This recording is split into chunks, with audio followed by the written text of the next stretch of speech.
નમસ્કાર, હું રાજ. આપ જોઈ રહ્યા છો સ્પાર્ક ટુડે ન્યૂઝ. ભરૂચની doctor Kiransinh Patel medical college and research ઇન્સ્ટિટ્યૂટના MBBS ઇન્ટર્ન્સે સ્ટાઇપેન્ડ વધારાની માંગ સાથે વિરોધ પ્રદર્શન કર્યું હતું.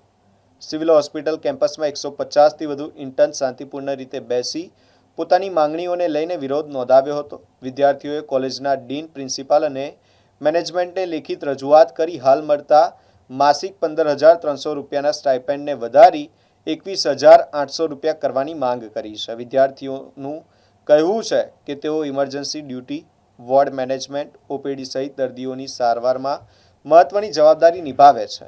વધતી મોંઘવારી અને કામના ભારને ધ્યાનમાં રાખીને હાલનું સ્ટાઇપેન્ડ અપૂરતું હોવાનું તેઓએ જણાવ્યું છે. આ અંગે મેનેજમેન્ટ તરફથી ડૉક્ટર ગોપિકા મિથ્થાએ જણાવ્યું હતું કે અગાઉ વિદ્યાર્થીઓની રજૂઆત બાદ સ્ટાઇપેન્ડમાં 500 રૂપિયાનો વધારો મંજૂર કરવામાં આવ્યો હતો અને વધારેલી રકમ વિદ્યાર્થીઓના ખાતામાં જમા પણ કરાવવામાં આવી છે.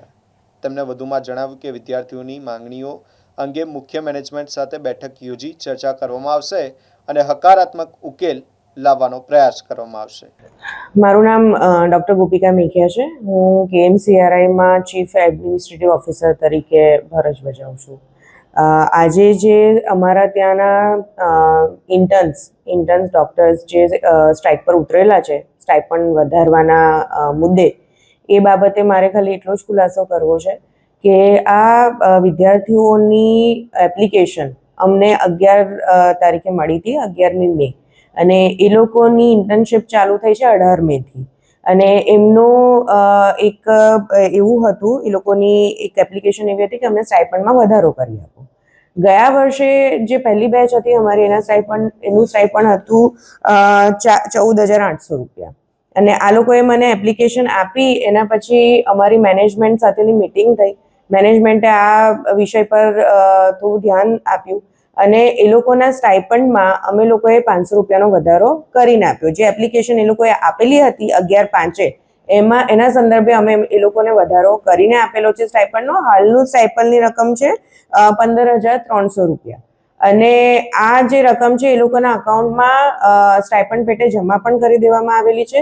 ત્યારબાદ એ લોકોના તરફથી, વિદ્યાર્થીઓ તરફથી કે એમના યુનિયન તરફથી કે એમના કોઈ પણ રિપ્રેઝેન્ટેટિવ તરફથી અમને કોઈ પણ બીજી ઓફિશિયલ કોઈ પણ અરજી આપવામાં આવેલી નથી કે જેના માટે અમે આગળ કઈ કાર્યવાહી કરી શકીએ. એક અરજી એમની જે અમારા પાસે હતી એના ઉપર અમે એક્શન લઈ લીધું છે, એની કાર્યવાહી થઈ ગઈ છે અને એના પૈસા પણ એમના અકાઉન્ટમાં જમા થઈ ગયા છે.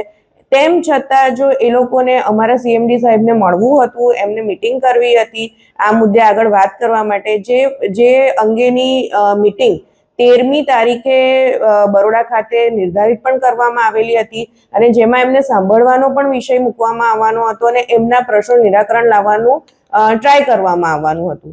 પણ આજે જે આ લોકો ધરણા પર બેઠા છે એ અંગે અમારા પાસે આના પહેલા કોઈ જાણકારી નહોતી. એમને જે અમને એપ્લિકેશન આપી હતી એ અંગે અમે નિર્ણય લઈ લીધો હતો, એમના હિતમાં લીધો હતો અને એમનું વળતર પણ એમને ચૂકવી દેવામાં આવેલું છે. ત્યારબાદ એમની કોઈ એપ્લિકેશન અમારા પાસે આવેલી નથી.